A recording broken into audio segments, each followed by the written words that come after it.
Buenas noches a todos. Mayo Educación Ejecutiva les da la más cordial bienvenida a nuestro webinar Reactivación con mecanismos alternos a la obra pública, APP y obras por impuestos, el cual es transmitido a través de Zoom y de Facebook Live. Como saben, Mayo Educación Ejecutiva es una empresa que promueve una serie de programas y seminarios de capacitación continua relacionados a la administración de contratos y construction management. Es por esta razón que estaremos iniciando el día 26 de noviembre el seminario en la activación con mecanismos alternos a la obra pública, APP y obras por impuestos, con la participación de nuestros dos especialistas de esta noche. Ahora sí, vamos a iniciar nuestro webinar. No olviden mantener sus micrófonos y cámaras apagadas durante la ponencia y de dejar sus preguntas en el chat para que se responda en el bloque final. Sin más preámbulo, presentamos al ingeniero MBA Eduardo Escobar McEvoy, consultor internacional en APPs y profesor de SAN, ingeniero civil de la Pontificia Universidad Católica del Perú, con experiencia como gerente y director de empresas constructoras, consultoras, concesionarias y el Banco de Desarrollo. Participó en propuestas de leyes de APPs en Perú, Honduras, Guatemala y República Dominicana. Del mismo modo, ha sido conferencista en Perú, Colombia, Argentina, México, Guatemala, Honduras, El Salvador, Panamá y República Dominicana. Contratado por el Fondo del Gobierno Norteamericano, Comilenio, para capacitar en APPs a funcionarios de gobiernos centroamericanos. Dirigió y participó en la estructuración de más de 50 asociaciones público-privadas en Perú y América Latina, con inversiones de más de 6.000 millones de dólares. Nos acompaña también el ingeniero MBA Juan Fernando Suito Larrea, ingeniero industrial de la Universidad de Lima, magíster en administración de la Universidad de SAN, con mención en finanzas. Cuenta con estudios de especialización en asociaciones público-privadas. Es consultor internacional, experto en infraestructura y APPs, auditor contable financiero del Consorcio de Supervisión en Salud. Ha sido director de Asuntos Técnicos en Proinversión, director de concesiones en transportes en el MTC, presidente del Comité de Licitaciones en ProTransporte, gerente de estructuración de concesiones en COSAPI y gerente en diversas empresas del sector privado. Ha participado en APPs y por impuestos por más de 30.000 millones de dólares. Profesor a nivel posgrado en las principales escuelas de negocios. Ahora sí, procederé a darle la palabra a nuestros especialistas. Mi nombre es Eduardo Escobar. Voy a arrancar con una pequeña presentación que les he preparado para el día de hoy, como un preámbulo al seminario que vamos a dictar conjuntamente con Juan Suito, en el que se van a desarrollar a detalle el mercado de APPs y obras por impuestos como mecanismos para reactivar la economía en el país, no solo de la etapa post-pandemia, sino en general para un mercado permanente en el que estamos con bastantes deficiencias. Quería comentarles un poco para centrar la presentación en el qué estamos.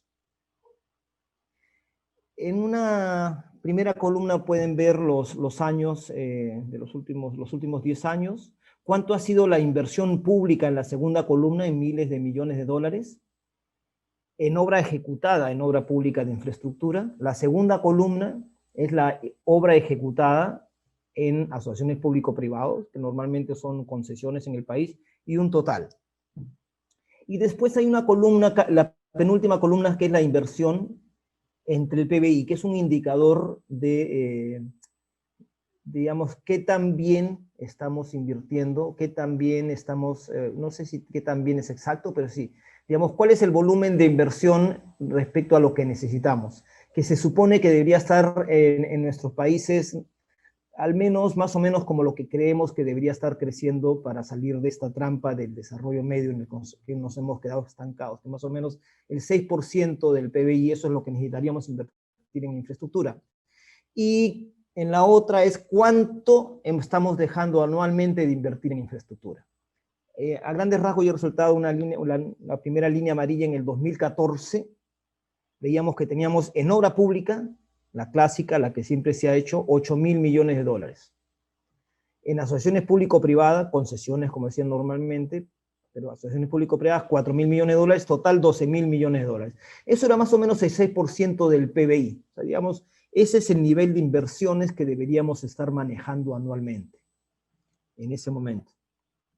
Con el PBI, la verdad es que con el PBI que ha venido creciendo, nosotros tenemos que seguir invirtiendo un poco más, y siempre, digamos, no menos del 6% del PBI.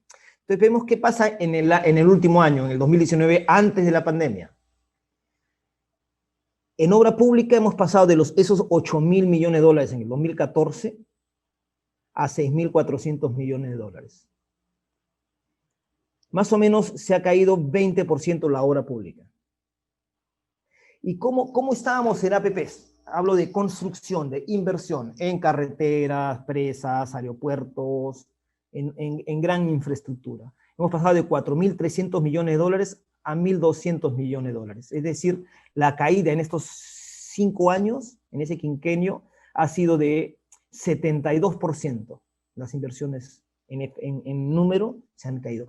Y si vemos el ratio promedio, el total, digamos, primero, veamos el total de inversiones, de 12.000 millones de dólares de inversión, hemos caído a 7.630 millones de dólares al año en inversión. El 6% del PBI en este momento más o menos es 15.000 millones de dólares. Deberíamos estar invirtiendo alrededor de 15.000 millones de dólares. ¿Cuánto estamos invirtiendo? 7.630 millones de dólares. Es decir, que hemos pasado del 6.1% del monto del PBI que teníamos en el 2014 a 3.3%. O sea, 46% se ha caído el ratio de inversión entre PBI.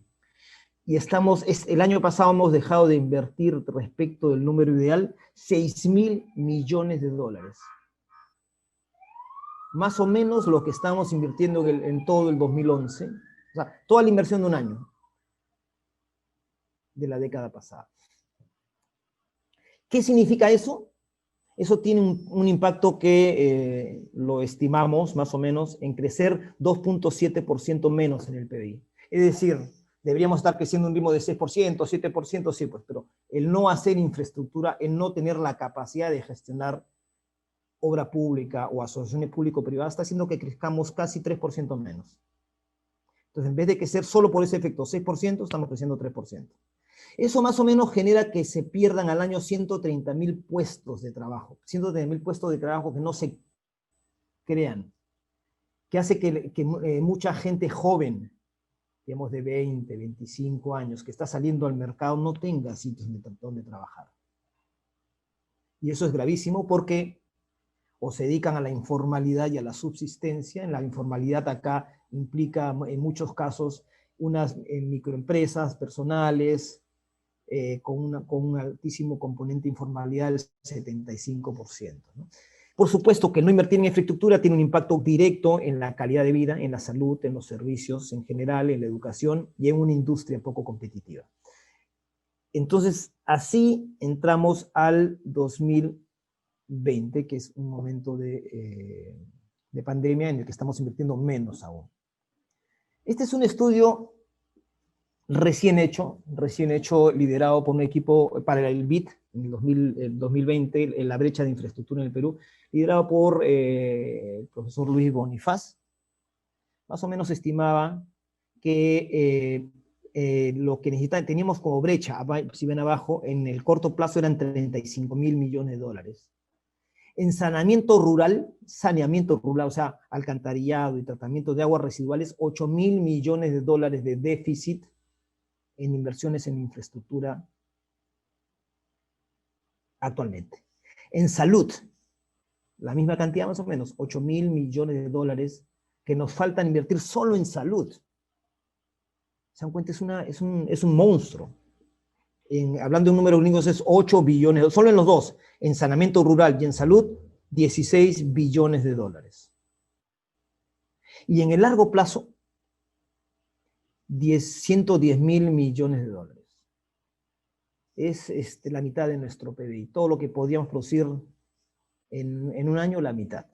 Y se concentra ¿en qué? En saneamiento. 19.000 millones de dólares en el largo plazo necesitaremos invertir 19 billones de dólares, deberíamos invertir en el saneamiento rural. En carreteras, 32.000 millones de dólares.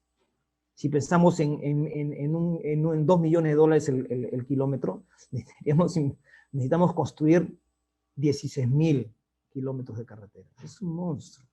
4 veces, ahorita no tengo, 5 veces la carretera panamericana.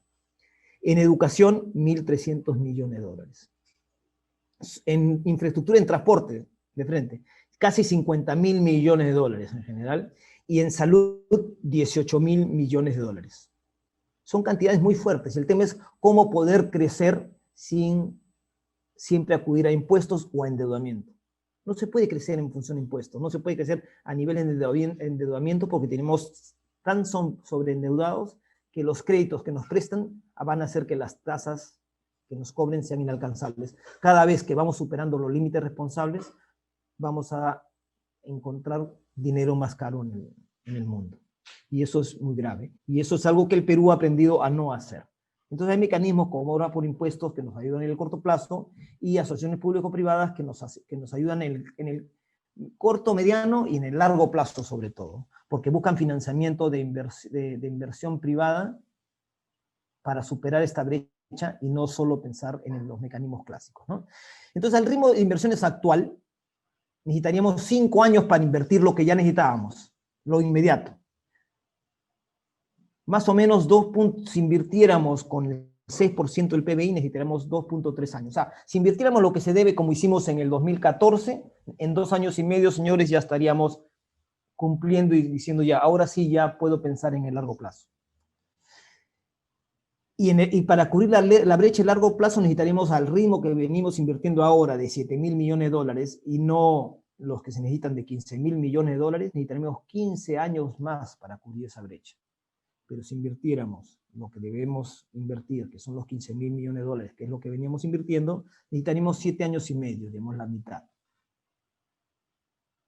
Tampoco es inalcanzable, pero hay que ver cómo reencaminar lo que veníamos haciendo bien. Y hace 5 o 6 años no lo hemos estado haciendo, ¿no?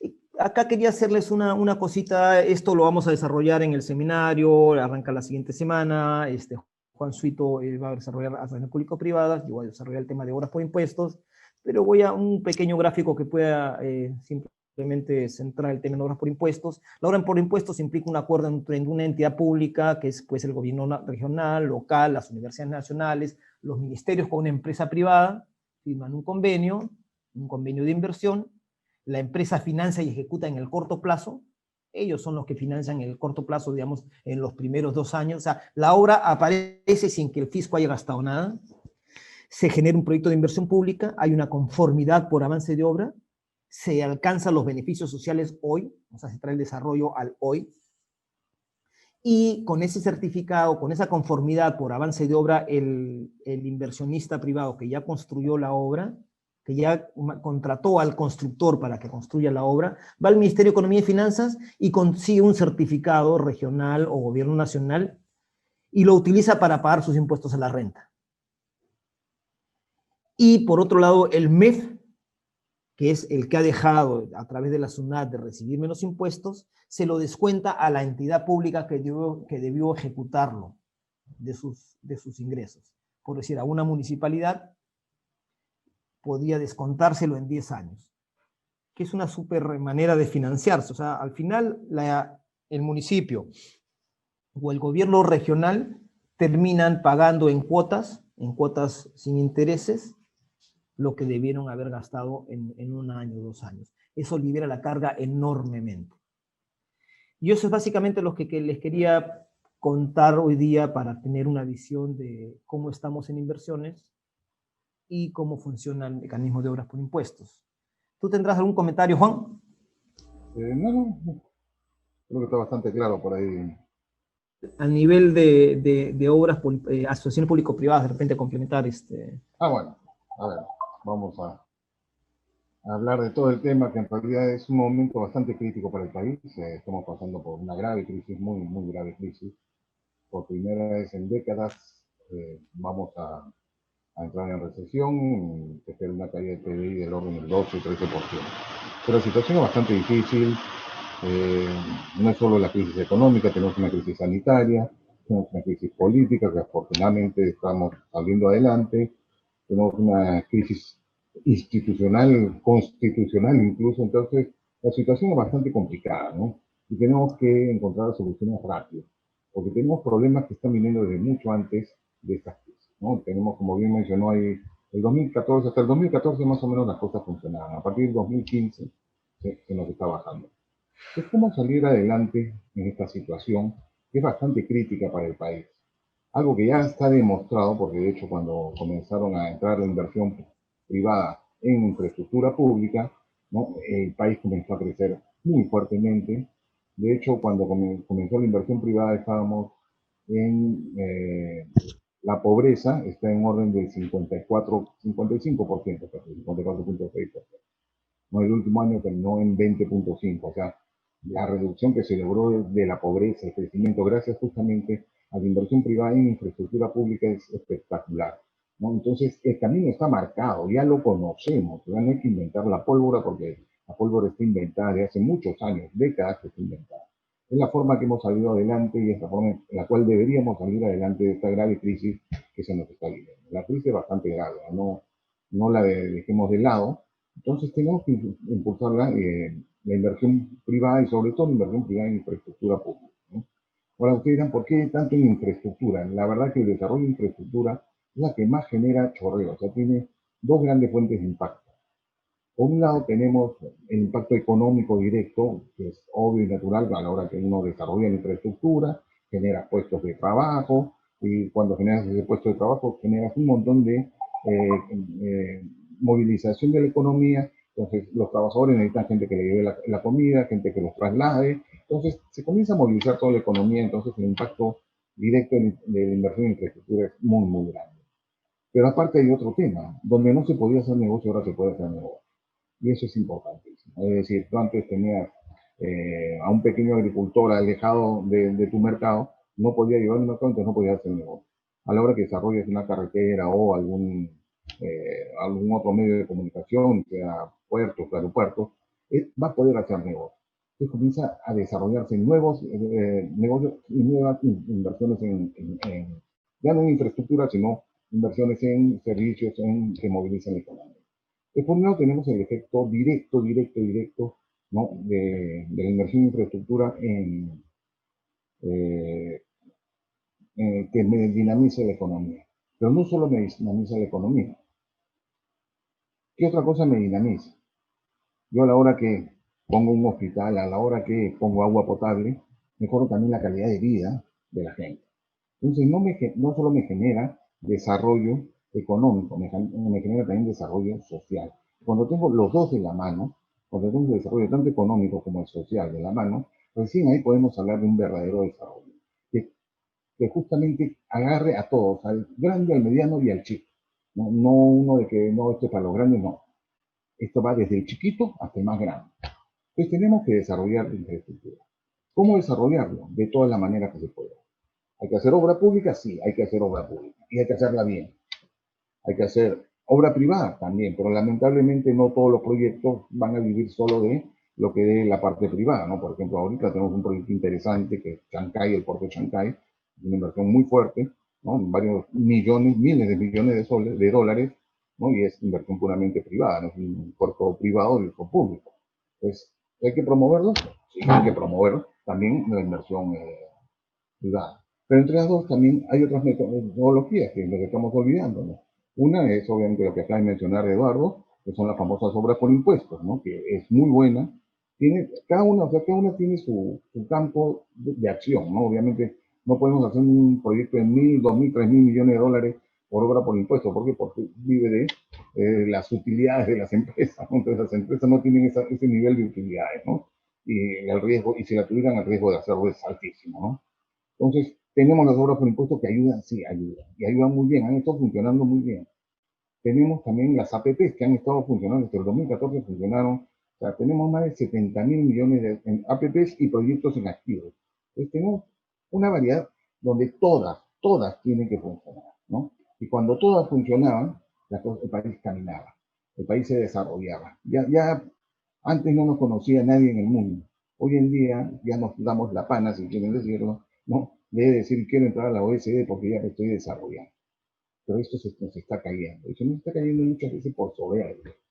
Soberbia de no saber mantener este impulso que tuvimos muy fuerte a la inversión privada. Hoy en día estamos cayendo mucho antes del todo, ¿no? Muchísimo antes. solo para que se den una idea del orden de magnitud de lo que esto significa. En los 5 años previos hubo un cambio normativo que fue muy fuerte en el 2015, ¿no? Donde realmente se desarticuló por completo, a la institución que era la guardiana, la que tutelaba la inversión privada, que era por inversión. Por inversión era una institución muy fuerte, autónoma, ¿no? Y perdió toda su autonomía, ¿no? Perdió todo en realidad, ¿no? Entonces se perdió ese impulso que tenía esta institución hacia la inversión privada, ¿no? Y esto ha tenido un efecto muy fuerte, muy fuerte. De hecho, si lo vemos, si vemos los 5 años previos con los 5 años posteriores, los resultados son desastrosos, desastrosos. Por ejemplo, si vemos el crecimiento del PBI, el nominal, hablemos del nominal para que quiero que lo tangibilicen como plato. El PBI nominal, el promedio de los 5 años promedio simple, de los 5 años previos estaba en 9 y pico %, después, y los últimos 5 bajó a 6, es decir, sin contar este año, que obviamente este año nos vamos a -2. Hemos perdido crecimiento del PBI, solo por este efecto, bueno, y otros más, obviamente, del orden de 3.5% anual. ¿Y qué significa 3.5%? Por eso estoy usando el nominal para que sepan. ¿Qué significa 3.5% anual? Nuestro PDI es de 770 mil millones de soles. O sea, ese 3.5% anual significa más de 26 mil millones de soles que estamos perdiendo todos los años. Estamos casi en el 6.º año, bueno, los 5 que ya se perdieron y este que se va a perder mucho más, pero por efecto de COVID. Pero los 3,5 sí son por efecto de despreciar las inversiones o no impulsarlas de la manera de vivir, ¿no? Esto nos está costando más de 150 mil millones de soles. O sea, hubieran podido cerrar toda la brecha de corto plazo que mencionó Eduardo, ¿no? O sea, de los 35 mil millones de dólares, que son 100 mil de soles, ya lo hubiéramos cerrado. Le hemos podido cerrar, nos sobraba todavía, para comenzar a trabajar a largo plazo. Pero no hemos podido hacerlo, por soberbia, principalmente por soberbia, que lo peor de todo es que esa soberbia está siguiendo. Si vemos APPs, por ejemplo, lo que es APPs, el tema también ha sido, creo que el más crítico de todos, ¿no? Uno de los objetivos de este cambio, que los objetivos estuvieron fijados, por si acaso, cuando hicimos este cambio, fijaron la política nacional de promoción de la inversión privada, está con el decreto supremo 077-2016, de economía y finanzas. Uno de los primeros objetivos era fomentar la participación del sector privado en las modalidades de APPs y proyectos en activos, ¿no? Para el desarrollo de proyectos que contribuyan de manera eficiente al cierre de la brecha de infraestructura, mejoren el alcance, la calidad, ¿no? Mejore de los servicios públicos, dinamitecen la economía, la generación de empleo productivo y la competitividad del país. O sea, el objetivo me parece maravilloso, ¿no? ¿Qué hemos logrado? En los 5 años previos, ¿no? Se adjudicaron, digamos, a nivel adjudicación, Eduardo le mostró a nivel ejecución, pero estoy hablando a nivel adjudicación, se adjudicaron APPs por 14.430 millones de dólares.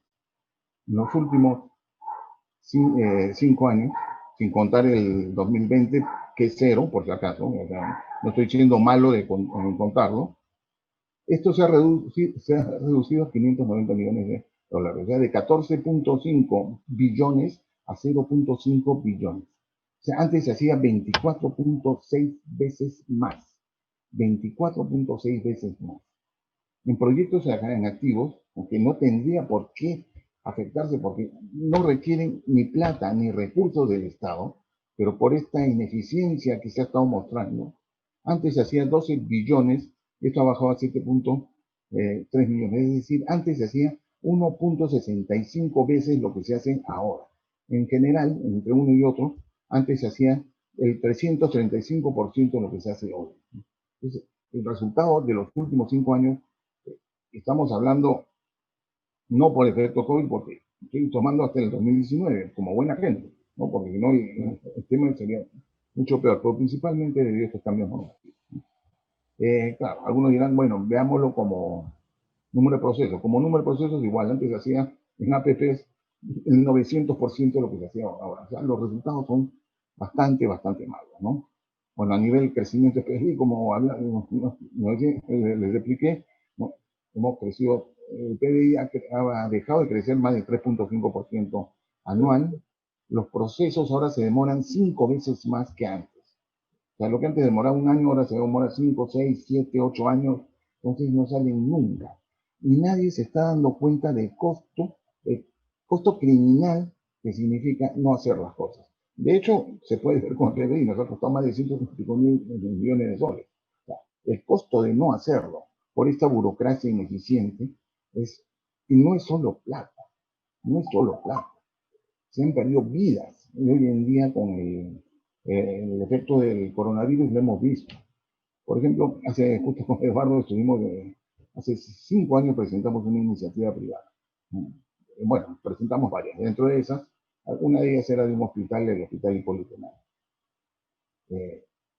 Esta iniciativa privada se presentó con una empresa top 10 del mundo, Wix, una empresa francesa muy reconocida, muy seria. Se trajo un especialista, pues que nos costaba una fortuna, una verdadera fortuna. ¿Y qué pasó? O sea, simplemente nosotros que pensamos terminar los estudios en 6 meses, así estuvo programado todo, y hasta el día de hoy, ha pasado 6 años, y todavía no se concluyen ni los estudios, por una serie de ineficiencias inaceptables, o sea, inaceptables. Si no hubiera habido eso, o sea, nosotros desde el primer mes ya teníamos casi todo para hacer los estudios, programa médico funcional, programa médico arquitectónico, o sea, se había avanzado todo. Por una ineficiencia brutal del Estado, ¿no? Ha hecho que hasta el día de hoy no esté conmigo. De hecho, esta empresa Wix se hartó del país, dijo, estoy cansado de esto bananera, me hartaron, me voy, me largo del país, ¿no? Entonces fíjense el daño que le estamos haciendo al país. Los grandes inversionistas se están yendo, y se están yendo bien rápido. Nos costó mucho traer inversión, muchísimo. Hoy en día la estamos perdiendo. Para colmo, este hospital hubiera estado terminado. Justo ahora que había el coronavirus, uno de los hospitales que más problemas tuvo, donde el personal más de 6 veces simplemente salió a la calle y dijo, señores, tomen su hospital porque ya no quiero atender acá porque no tengo material, no tengo equipo, no tengo nada. Fíjense la vergüenza. Ha costado vidas. O sea, no solo nos ha costado una fortuna, claro, porque muchos nos preocupamos, no, voy a hacer este proceso tras el proceso para optimizar el costo de hacerlo. Y no nos damos cuenta del costo de no hacerlo. ¿Cuánto estamos perdiendo por no hacer las cosas? Ese costo es infinitamente superior. El año pasado el BID sacó un estudio de estructuras a servicios donde mide y ve sobre todo la sensibilidad que tiene Perú, es el que tiene más sensibilidad en Latinoamérica y Caribe, al costo de no hacer las cosas. Si dejamos de hacer las cosas o se hizo una simulación, ¿qué pasa si dejamos de invertir en 4 sectores, ¿no? Transporte, saneamiento, y bueno, 2 más por ahí. El PBI se nos podía caer hasta el 30%. O sea, eso para que se den una idea de lo criminal en 10 años, ¿no? O sea, hasta el 30% en 10 años. Es el país donde es más sensible al costo de no hacer las cosas. Sin embargo, no las estamos haciendo. No las estamos aprovechando y tenemos herramientas valiosísimas. Las APPs han sido súper valiosas, y los proyectos en activos también. Son 70.000 millones de dólares lo que se ha logrado a través de estos mecanismos. O sea, es un apoyo total. ¿Qué ha pasado? Se cambió el marco normativo, para que se den una idea, el BID también saca un ranking, ¿no? Donde mide la efectividad del entorno de las APPs, ¿no? En Latinoamérica y el Caribe, ¿no? En este ranking nosotros en el 2014, es decir, antes de este cambio, estábamos catalogados como el mejor marco normativo de toda Latinoamérica y el Caribe. Tenemos el puesto 1 del ranking. El último año 2019 nos hemos ido de bruces al puesto 13 de 21 en economía. O sea, vergonzoso. O sea, dijeron, no, voy a hacer lo mejor del mundo y nos hemos ido al tacho. O sea, ni resultados económicos, ni resultados de calidad. Voy a mejorar el marco institucional. Destrozaron al ente guardián de la promoción de inversiones, que era Proinversión. Lo destrozaron. Realmente lo convirtieron en una mesa de parte, ¿no? de un ministerio. Lo destrozaron. ¿Y qué pasó en el marco institucional? En 2014 teníamos el mejor puesto, o sea, éramos catalogados el mejor marco institucional de todo Latinoamérica y Caribe. Ahora que estamos, puesto 9. O sea, vergonzoso. O sea, habiendo tenido lo mejor, lo hemos destrozado. No nos lo destrozó alguien más, no, nosotros mismos lo hemos destrozado.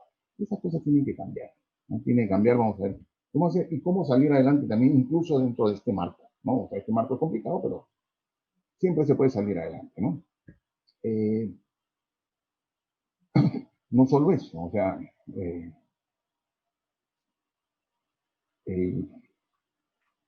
el marco normativo ha ido cambiando demasiado, o sea, fíjense, esto cuando nació estos proyectos de APP, bueno, comenzaron primero con privatización en el 91, salieron varios decretos legislativos. En el 96, ¿no? Como habían varios proyectos de decretos legislativos, se juntaron todos en un tubo, un texto único ordenado. O sea, no había cambio. O sea, o sea, el marco era estable, la gente sabía las reglas de juego a las que iban a entrar. Entonces, este marco, que era el decreto supremo 059 96 PCM, o por inversión dependía de PCM, la promoción de inversiones dependía de PCM, se mantuvo sin cambios, o sea, bueno, pequeñas modificaciones, hasta el 2008, donde salió el decreto legislativo 1012. Pero el decreto legislativo 1012, ¿qué hace? En realidad amplía el espectro. ¿Por qué? Porque el tubo estaba basado más en concesiones y más en concesiones autofinanciadas. Ahora ya estamos hablando de concesiones cofinanciadas, es decir, un espectro más amplio común, son las APPs, ¿no? Entonces se cambió un poco ese esquema, pero se podía considerar una evolución. El inversionista no lo vio mal, lo vio muy bien y siguió creciendo, creyendo en el país. Esto hasta el 2015, es decir, pasaron 24 años sin haber hecho ningún cambio. En 2015 hicieron este cambio institucional y normativo, ¿no? Donde básicamente se llenó de burocracia, porque la verdad que piden un montón de cosas que la piden, o sea, la misma cosa la piden 7 veces a lo largo del tiempo porque no lo saben pedir en su momento debido. El marco institucional lo destrozaron, o sea, destrozaron todo al promotor de inversión, ya no existe un promotor de inversión, y de hecho quieren terminar de destrozarlo, o sea, lo quieren llevar a otra institución. Entonces, en el 2015 sacaron el decreto legislativo 1224, que es justamente el que ha originado todos estos problemas, ¿no? Al año siguiente nomás ya lo cambiaron, bueno, el 1251, a los 2 años lo volvieron a cambiar, entonces, y para colmo, ¿no? Le han puesto un montón de interpretaciones normativas que están alrededor de 100 interpretaciones, 98 interpretaciones, si mal no recuerdo, ¿no? Normativas de que tienen rango de ley, o sea que puedo cambiar la ley a nivel un decreto, una resolución directoral. Entonces, son cosas bastante graves, ¿no? Bastante graves, ¿no? Dentro de esto, bueno, tenemos APPs, asociaciones público-privadas, tenemos proyectos en activo, ¿no? ¿Se puede desarrollar todavía? Todavía se puede desarrollar. Una de las ventajas que tenemos, que se generó, o sea, costó mucho traer inversionistas, pero todavía hay gente que cree en nosotros. No va a durar mucho si no modificamos, pero todavía lo hay. Se puede desarrollar, ¿no? Hay que agilizar un poco estos temas. Vamos a ver, obviamente, ya dentro del curso cómo podemos hacerlo.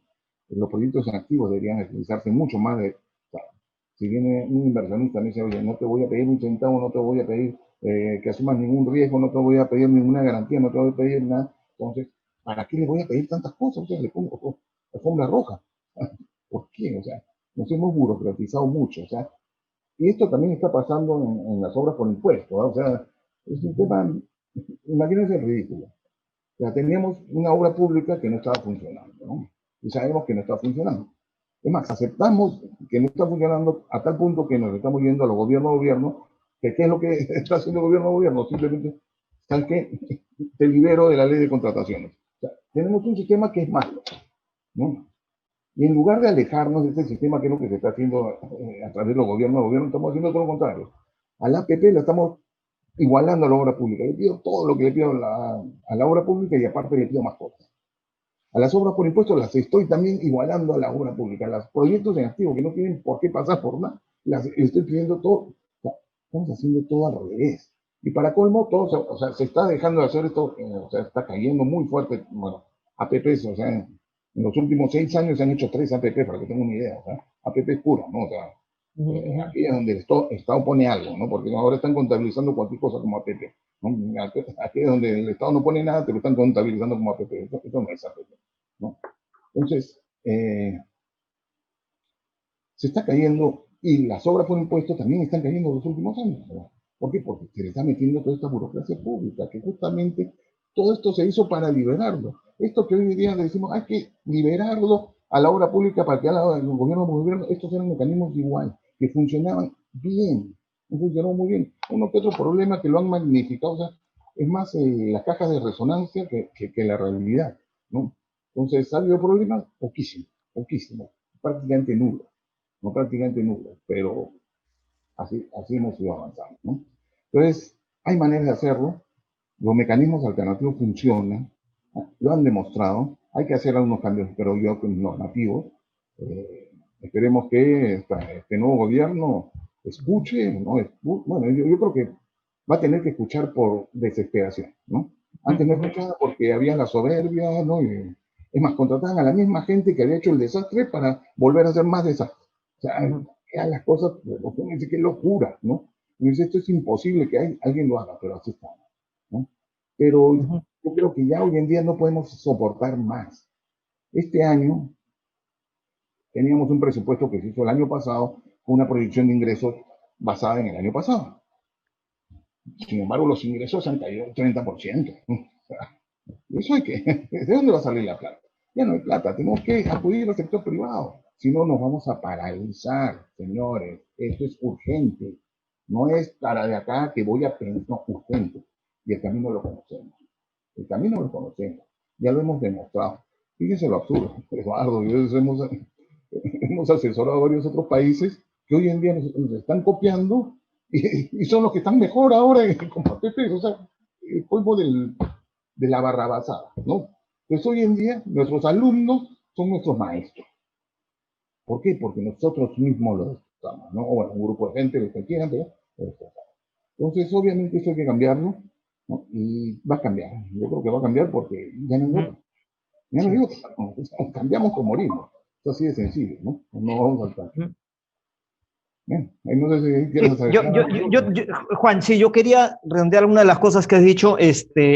En Proinversión generó más o menos unos 70.000 millones de dólares en unas 120 APPs puras y unas 350 proyectos en activos y privatizaciones, pero bueno, hace muchos años que ya no se hace eso, privatizaciones, pero sí, más o menos unas 120 APPs puras. Más o menos puede ayudar a crecer el PBI en el corto plazo en unos 15.000 millones de dólares, o sea, 6% del PBI, y entre obra pública y APPs, ¿no? Y más o menos 15.000 millones de dólares de inversión en el corto plazo, más o menos te hacen crecer 5.000 millones de dólares en el PBI cuando ya las obras empiecen a generar, cuando las carreteras entran a operar, cuando los puertos, los aeropuertos, ya por sí esa vida genera vida en el PBI. Otro punto que es importante es que, lo has tocado bien, a nivel podríamos estar más o menos construyendo, si hablamos de 15.000 millones de dólares, entre 75 y 150 megaproyectos.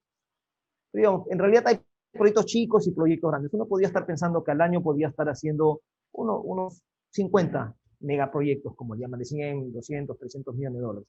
Pero tenemos que estar adjudicando todos los años al menos 50 megaproyectos.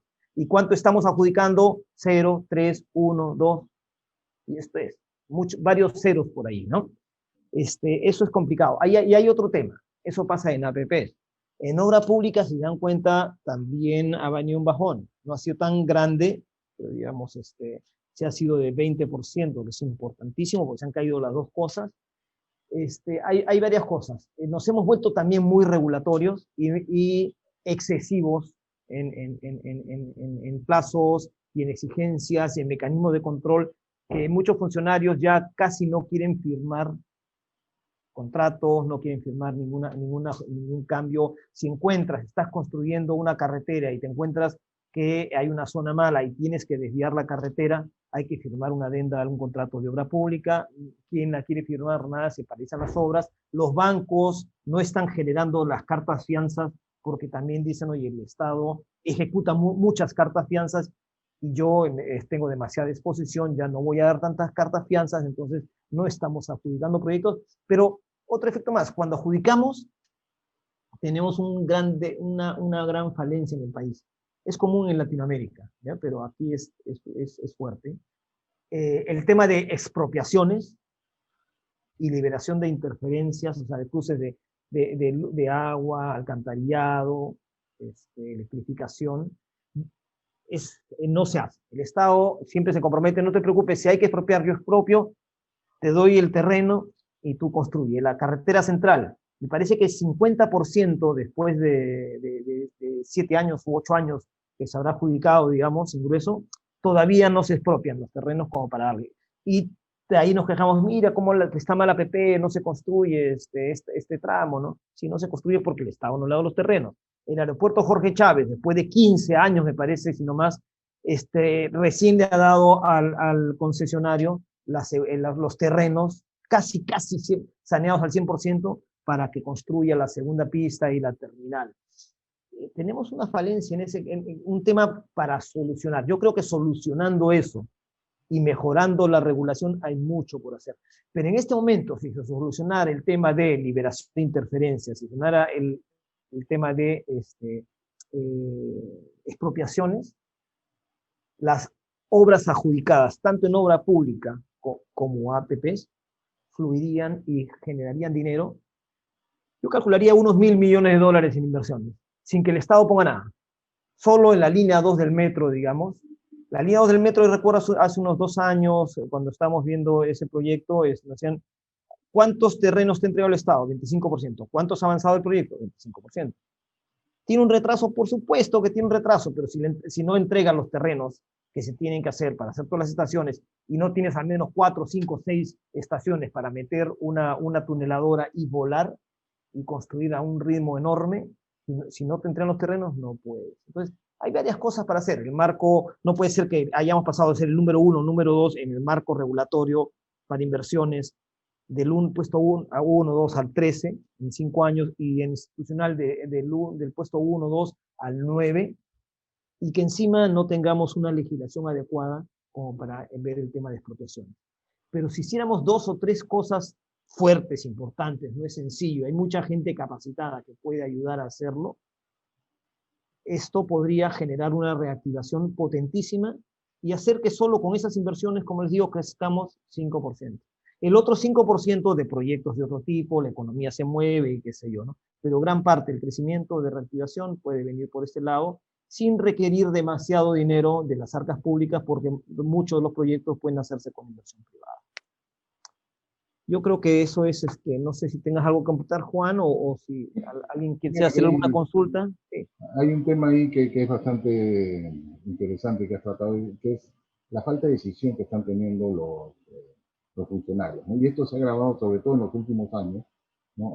Recuerden que los escándalos de corrupción han estallado a fines de 2016, o sea, esto ha afectado a partir de 2017, o sea, muchos dicen, esto se ha parado por la corrupción, no, ya estaba parado antes de, ¿no? O sea, ese es un tema bien importante. Sin embargo, para que funcione, también tiene que funcionar, o sea, todo el aparato estatal. No es una APP, una asociación público-privada, que no me lo dice, es una asociación. Yo cuando me asocio con otro, ¿por qué lo hago?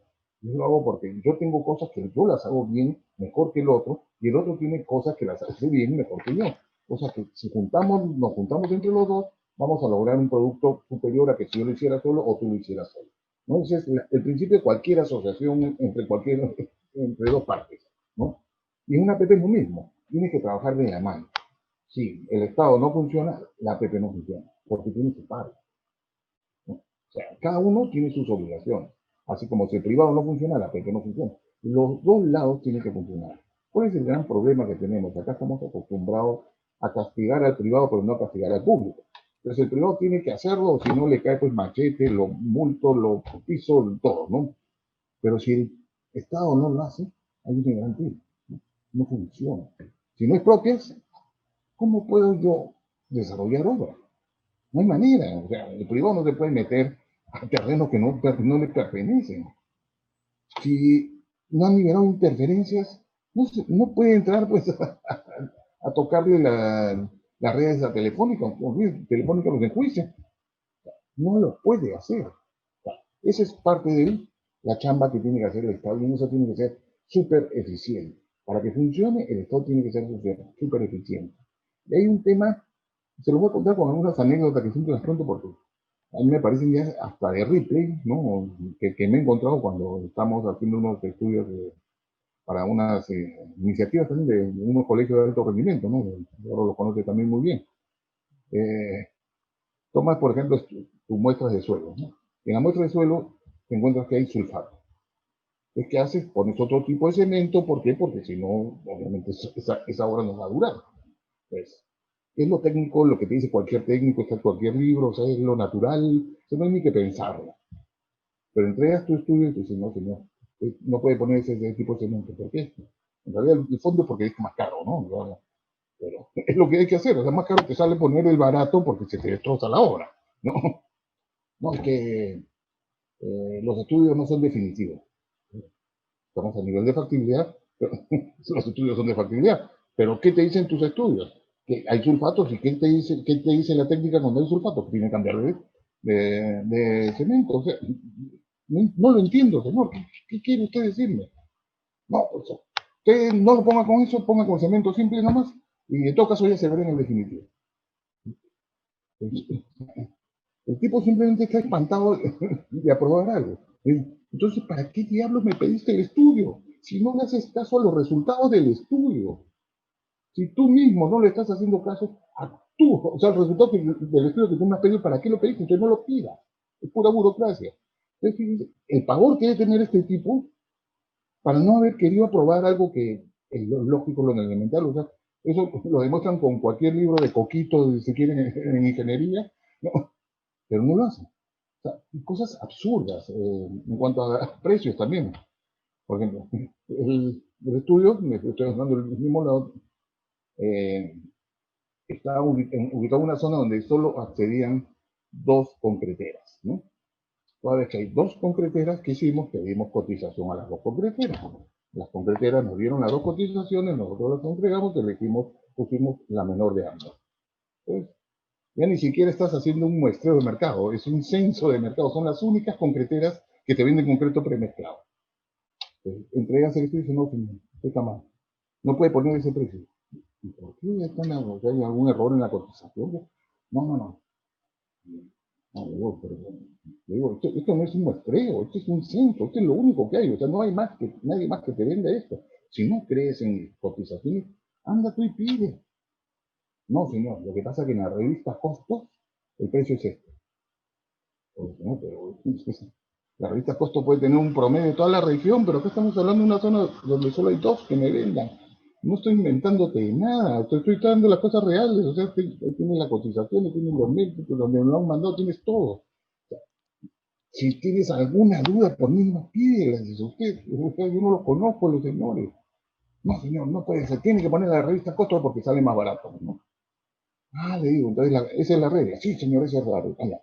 Entonces, en todos estos otros productos donde yo te he cotizado menos que la revista Costos, voy a poner también la de revista Costos. El tipo, ay, no, pues, ¿cómo se le ocurre? O sea, como diciendo que es sinvergüenza de todo. Fíjense, el tipo es un inútil. O sea, no es que el sistema esté mal, la gente está aterrorizada. ¿Y por qué está aterrorizada? Porque los medios de control han salido de control, ¿no?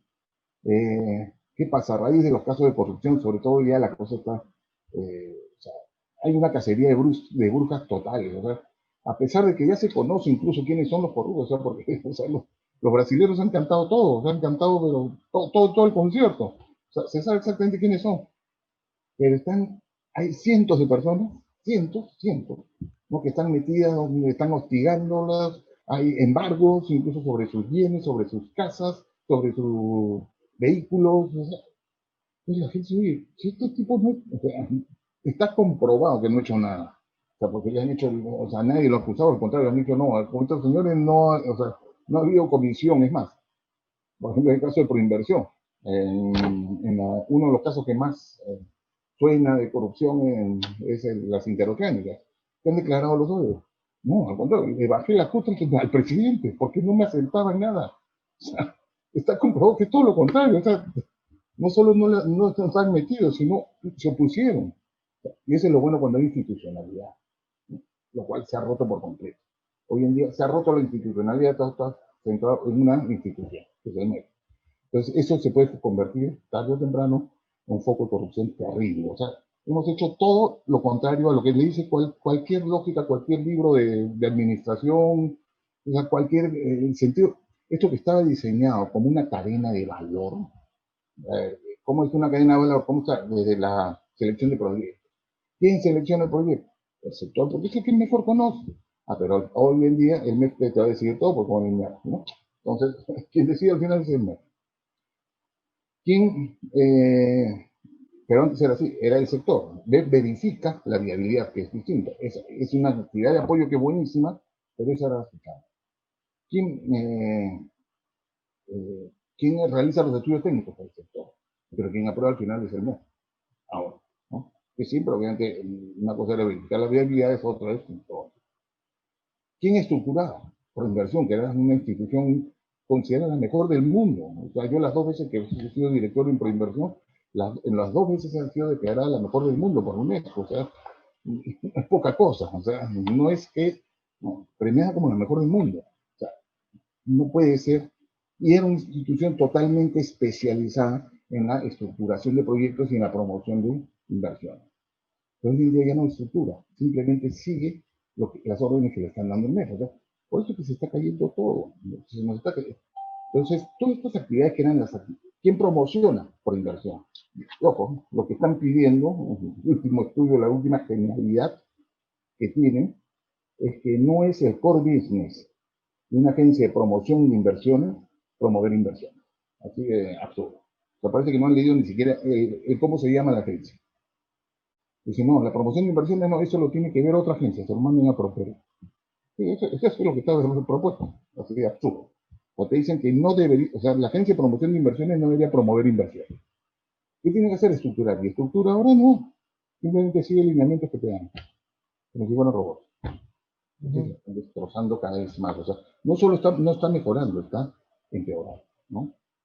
¿Qué está pasando en los sistemas de control? Que están paralizando todo. Y la única manera de salir adelante es ponerlos y ven desde el comienzo para que la gente no tenga miedo de decidir, ¿no? Los controles concurrentes, por ejemplo. El gran problema de esto es que quien te termina diseñando un proceso es alguien que no está capacitado para diseñarlo, está capacitado para ver si es que has cumplido con procesos, que esa es su función. Entonces, se ha desnaturalizado toda la función de control. Claro, lo que deberíamos estar viendo es que la obra arranque y lo haga bien. Pero lo que estamos haciendo es verificar si los procesos a lo largo de las aprobaciones han sido los correctos.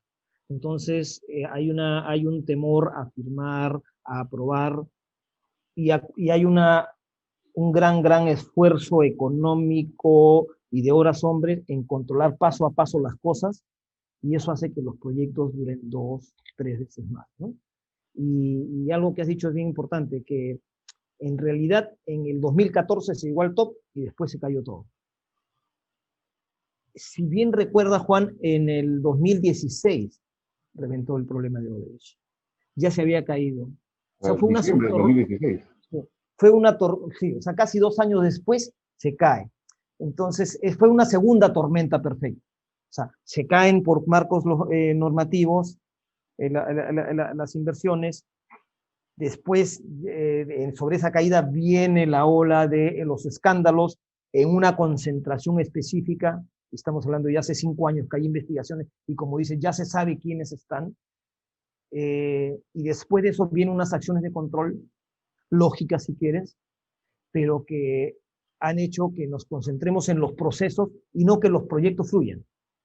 Y eso ha hecho que haya digamos, incluso hubo un momento de parálisis y dijeron, no, vamos a hacer control concurrente, o sea, vamos a ir nosotros mano a mano para que el funcionario público pueda avanzar. Entonces, eso es como ir a una guerra con fusiles y tengas a un policía controlándote cuántas balas le pones, para que uses bien las balas y para ver si le das al enemigo. eso va a hacer que pierdas cualquier guerra. El objetivo es ganar la guerra, en este caso, no. Pero si pones a controlar cada paso, cómo cargas, cómo apuntas, cómo disparas, y pones un policía acá al lado de cada soldado, nunca vas a gastar mucho más y no vas a ganar ninguna guerra. Y esa guerra la estamos perdiendo, la guerra del desarrollo. Es complicado. O sea, no, lo peor que te termina diseñando un contrato, alguien que no está capacitado para diseñar, está capacitado para controlar, ¿no? Exacto. Eso es un control posterior. Y estos proyectos son complejos porque hay el aspecto legal, el aspecto financiero, el aspecto técnico son muy, muy, muy fuertes. Entonces tú, digamos, tienes a gente que eventualmente ha visto proyectos de 5.000, de 100.000 soles, pequeñas veredas, decidiendo cómo debe ser un contrato de 100, 200, 300 millones de dólares en el puerto. Eso es lo complejo. Y no solo eso, o sea, tú tienes un tema, por ejemplo, la ley, tanto la ley de control del sistema de control como la ley de APPs, o sea, están en las dos leyes, te dice de que no pueden, o sea, los medios de control no pueden criticar, digamos, o objetar la facultad discrecional que tienen los funcionarios. Sin embargo, en la práctica lo hacen. Y hay casos así ya hasta aberrantes. O sea, dicen, tú no has debido tomar, por ejemplo, hay un caso que salió incluso como si fuera un delincuente, el pobre financiero de Sedapal, ¿sí? Tú no has debido tomar un futuro de tipo de cambio porque cuando se dio el futuro, no, el tipo de cambio cayó, entonces perdieron 100 millones. Ay, o sea, que ¿acaso el tipo es mago? O sea, es una aberración. O sea, lo que están demostrando es que no tienen ni idea de lo que están controlando. Ni idea. Y eso lamentablemente ha generado mucho efecto en prensa y hace que algunas preguntas que nos están cayendo es ¿por qué los contratos de concesión son tan mal elaborados, por ejemplo? ¿Por qué siempre los riesgos los tenemos que asumir los peruanos? Yo les digo, en una obra pública, el 100% de los riesgos de diseño, de financiamiento, de construcción, de operación, de mantenimiento, los asume el Estado. Cuando tú haces una APP, transfieres la gran mayoría, todo el riesgo de diseño, de construcción, de financiamiento, de mantenimiento, los transfieres al privado, salvo algunos casos específicos. Y como dice Juan, al menos 2 veces Proinversión ha sido premiada como la agencia que mejor ha estructurado contratos de APP. Pero nos han hecho creer que digamos, hay una distorsión y que son malos y que el Estado está asumiendo la mayoría de los riesgos. Eso no es correcto, pero así lamentablemente se está dando. Ahora, la otra es, yo he escuchado muchas de esas preguntas hace unos 5 o 7 años cuando países como Colombia y nosotros fuimos a promover en modelos en Centroamérica, el modelo peruano, que nos miraban, las mismas preguntas que ahora nos hacen, que es lo que, como decías, ahora si tú vas a estos países, ellos ya entendieron bien, pero acá en el Perú estamos volviendo a como eran antes, ¿no? No es que los inversionistas, hay una pregunta que mencionaba Víctor, creo que los inversionistas privados quieren ganar demasiado, se quieren sacar la lotería con un contrato de concesión y que por ello no se firman estos contratos. No, lo que se hace, para que vean más o menos cómo funciona el esquema, y tan es así que ninguna, que yo sepa, ningún funcionario en proinversión, en la adjudicación, o sea, en el proceso de estructuración, en el proceso de diseño del contrato, en el proceso de concurso y de adjudicación del contrato, ha sido sancionado por alguna corrupción. No. Durante la construcción y qué sé yo, y es otro tema, y seguramente antes de a un presidente que lo han sobornado. Hablo de la de proinversión, que una municipalidad, un alcalde haya contratado a alguien que le haga una pista, eso es otra cosa, ¿no? ¿Cómo se hacen estas cosas? Si cualquiera de nosotros ahorita va a Proinversión, porque todavía sigue siendo una empresa, una institución permanente, puede ver todos los contratos. Todos. Y ahí puede analizar y ver si son malos o buenos. Pero es más sencillo hacerle caso a un periodista que dice que los contratos son malos. Pero en todo caso, todas las bases, los contratos, las modificaciones, las solicitudes, las discusiones, todos, eso es público. Durante un proceso en el que hay mucha interacción con Contraloría, con el Ministerio de Economía y Finanzas, con los sectores, se hace una gran inversión en tiempo para socializar los proyectos y se dice, señores, ok, me van a presentar su propuesta técnica y su propuesta económica. La propuesta técnica es, tienes que cumplir 100% con estos requisitos. Si no los cumples, fuera. Y solo los que han cumplido el 100% de los requisitos técnicos tienen derecho a que se abra su propuesta económica.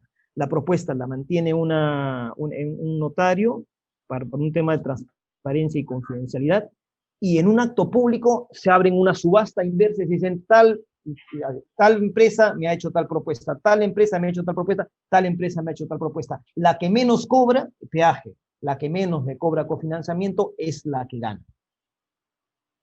Entonces no es que quiera cobrar lo que quiera, no señores, es una subasta. En una subasta en competencia se adjudica a ese precio y eso es lo que queda. Pero han quedado esas ideas lamentablemente y eso es algo que tenemos que cambiar. Hay otra pregunta, por ejemplo, el caso de los peajes, la línea 2 del metro. Señores, en la línea 2 del metro no ha habido ninguna acusación de corrupción. Otra cosa es la línea 1.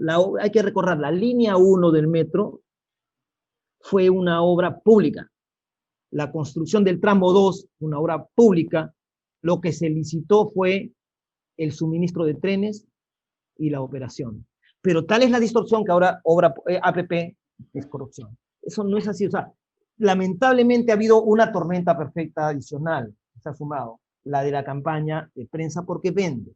Lamentablemente venden y eso ha hecho que nosotros en general abandonemos el sistema como país y que los funcionarios públicos tengan miedo, porque claro, si hay esa percepción de la prensa, si hay esa percepción en el público, que se mezcla la obra pública con la APP, con la obra por impuestos, yo funcionario público prefiero no hacer mucho, prefiero no hacer la gran cosa y yo me voy a mi casa, así los proyectos no fluyen, y eso es bien, bien delicado.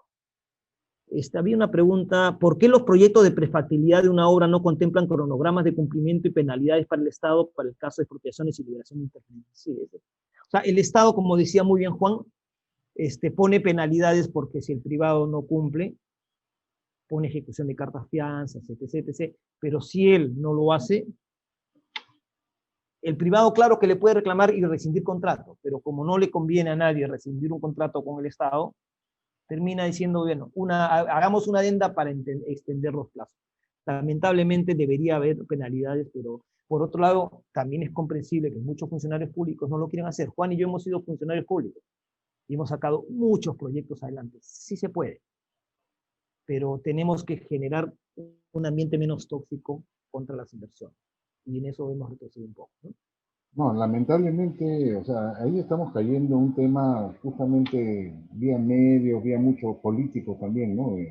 Que están malinformando a la población, ¿no? O sea, de hecho, como digo, no hay al menos de los mencionados en los casos de corrupción, no hay un solo funcionario que haya sido mencionado, o sea, vestidos están todos porque siempre hay pues la percepción que, ¿no? Pero no hay uno solo que esté mencionado por Odebrecht o cualquiera de las brasileras o peruanos, ¿no? Esto mencionó de que ha recibido coimas. Puede haber habido de presidente, puede haber habido de los sectores, puede haber habido de regulador, pero no ha habido uno solo, hasta ahora al menos, ¿no? Que haya sido por mencionado de inversión. Es importante entender cómo justamente, a ver, no existe, obviamente no existe tampoco un sistema perfecto anticorrupción. Y no va a existir jamás porque mientras depende de personas, y todos los sistemas dependen de personas, obviamente no existe. Pero ¿cuál es la manera de reducir la probabilidad? Manteniendo la institucionalidad. Y fíjense que sí ha funcionado. E incluso en los casos de corrupción fuerte como los interoceánicos. O sea, de hecho, ha funcionado tanto de que Odebrecht lo ha declarado públicamente, le dijo, señor, no le pago los 36 millones que me pidió usted, señor presidente, si no le pago 20 nomás porque no han cumplido. ¿Por qué? Porque alguien dentro de esa cadena de institucionalidad no aceptó estas presiones, ¿no? Y ese fue por inversión, justamente. Para que se den una idea cómo es obra pública y cómo es una asociación público-privada.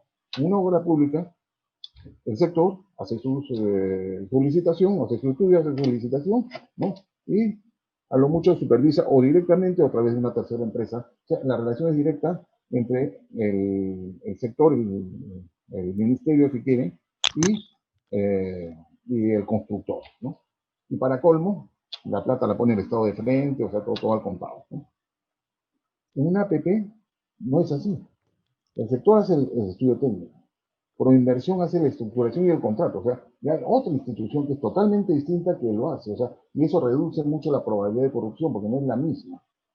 Aparte tienes al regulador, ¿no? La empresa reguladora que puede ser, en este caso de carreteras es Ocitran, pero bueno, Tinermin, SUNAS, etcétera, ¿no? Los reguladores son los que verifican que es otra institución. O sea, es mucho más difícil entrar en corrupción, no imposible, porque de hecho han habido casos, sí, pero es mucho más difícil entrar en un caso de corrupción cuando tienes toda esta institucionalidad. Y el regulador está obligado a contratar a una empresa supervisora que verifique que es una empresa privada. Entonces, fíjense, tienes 4 instituciones de todas maneras que entran.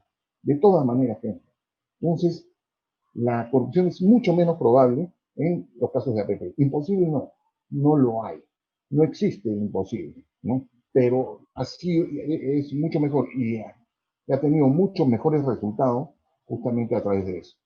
Había otra consulta que, bueno, he sido testigo de mi última etapa de proinversión, de los cambios que se han dado en las normas de promoción de la inversión privada y la burocratización que se ha generado con ella.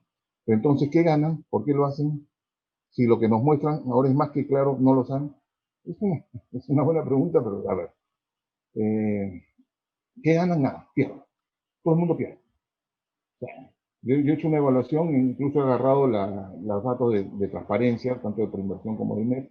Me he sumado cuánta gente había tanto en proinversión. Estoy sumando solo lo oficial, o sea, porque obviamente sabemos que es mucho mayor, pero solo lo oficial para no distorsionar.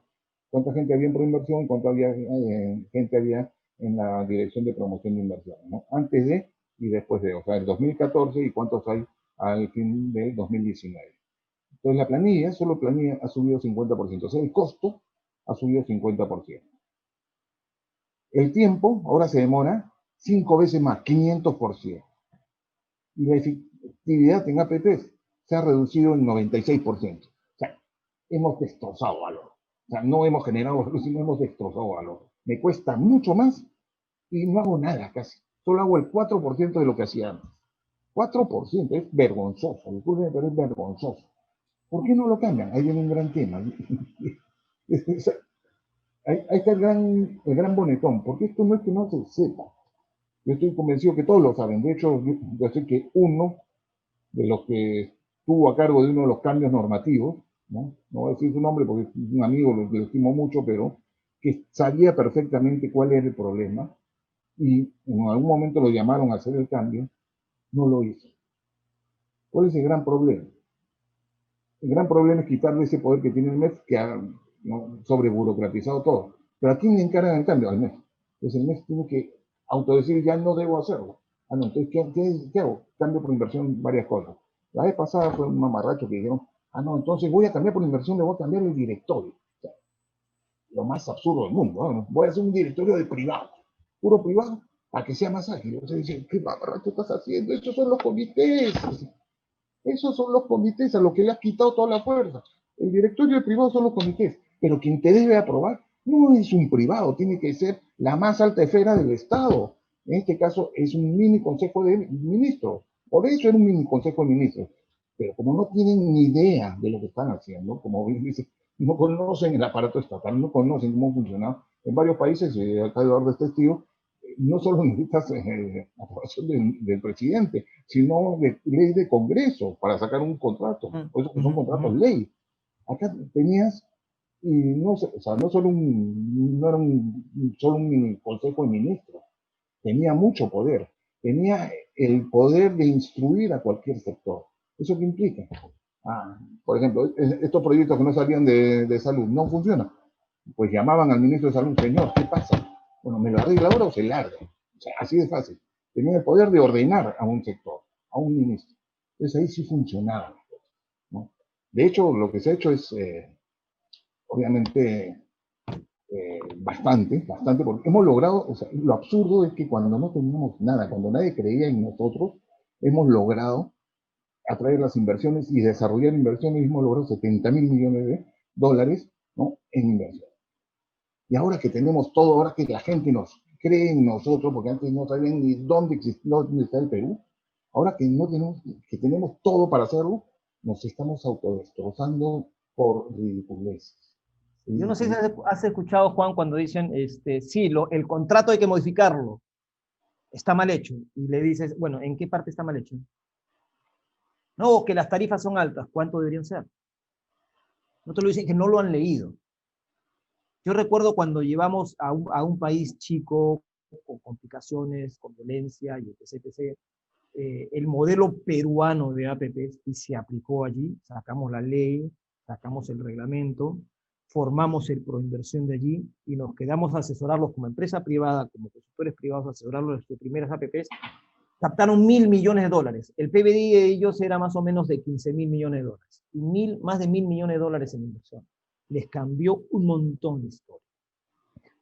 Lamentablemente, estos países que nos veían como ejemplo, o Colombia, que usó mucho nuestro modelo de ley y nuestro reglamento, ahora, después, a la vuelta de la historia, vienen algunos asesores externos y nos dicen, ¿por qué no te copias de Colombia? Oye, si Colombia se copió de nosotros, y esto caminaba. Más o menos se gastan $90 millones, el último número que yo tenía era $90 millones en proinversión, entre estudios, personal, ese es el presupuesto, $90 millones. ¿Y cuántos proyectos está adjudicando? 1, 2.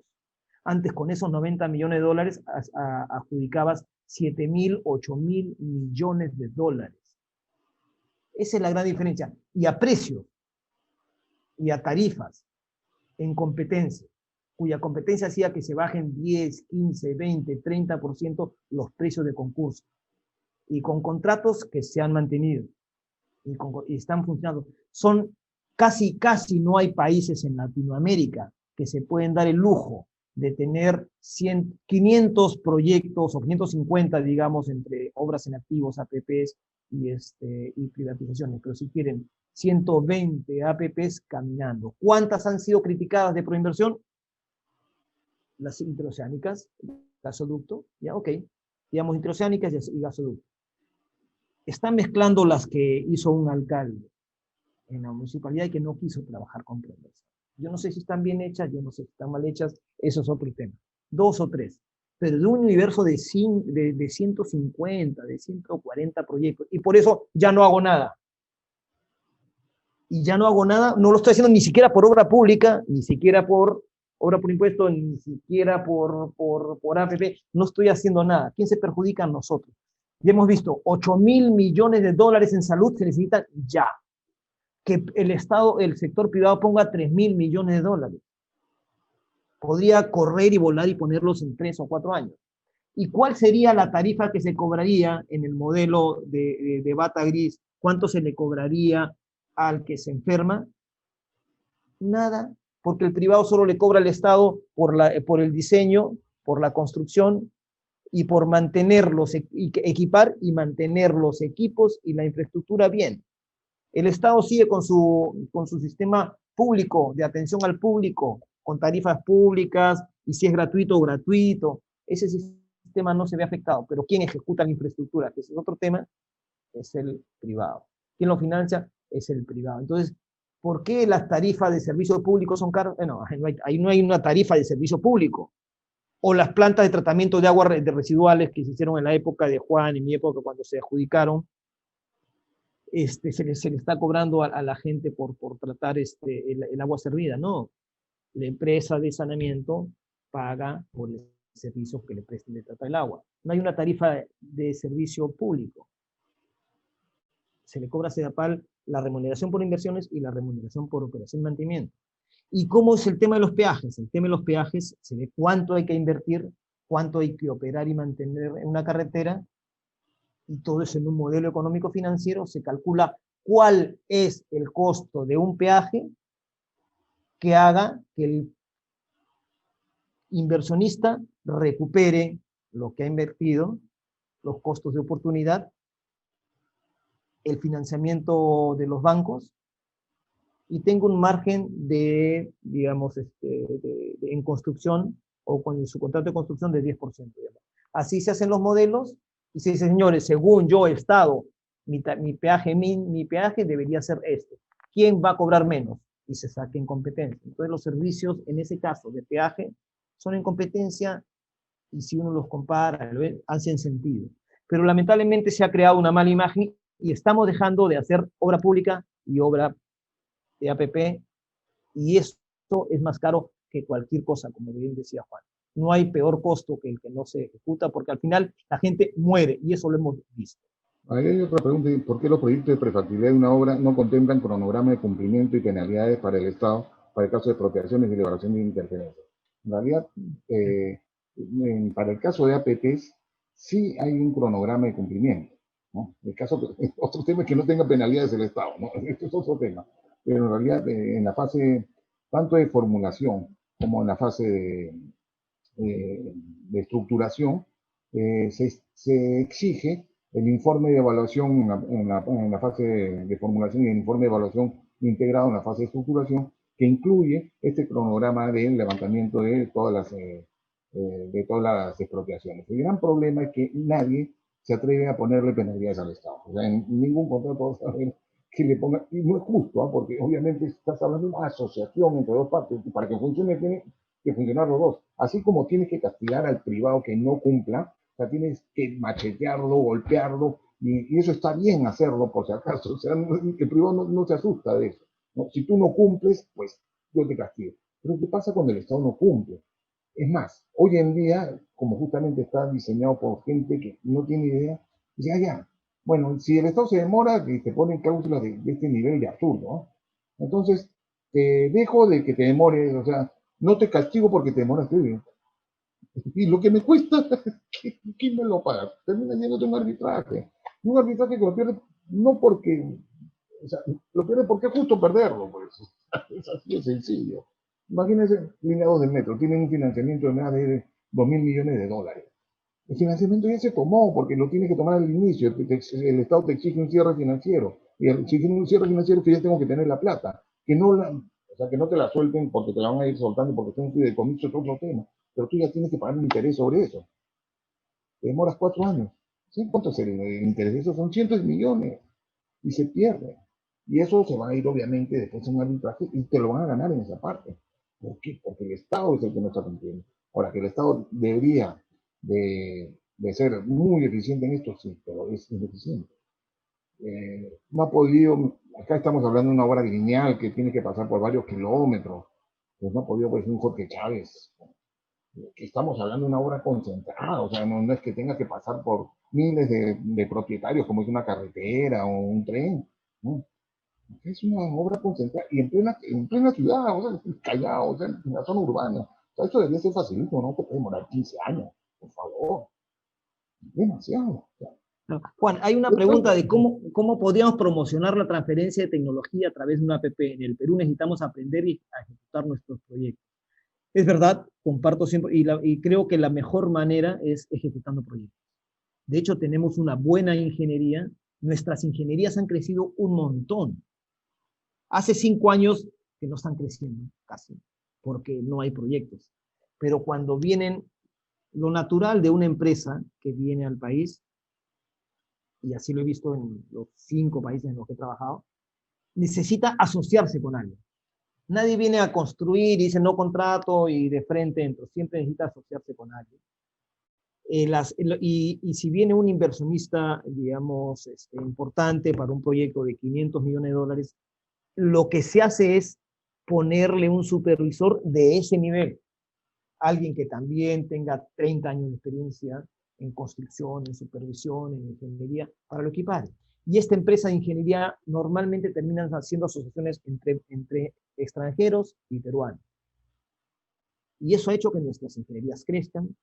Los inversionistas que vienen aquí y contratan empresas peruanas o se asocian con empresas peruanas, ha hecho que las empresas peruanas crezcan también. O sea, sí ha habido transferencia de tecnología.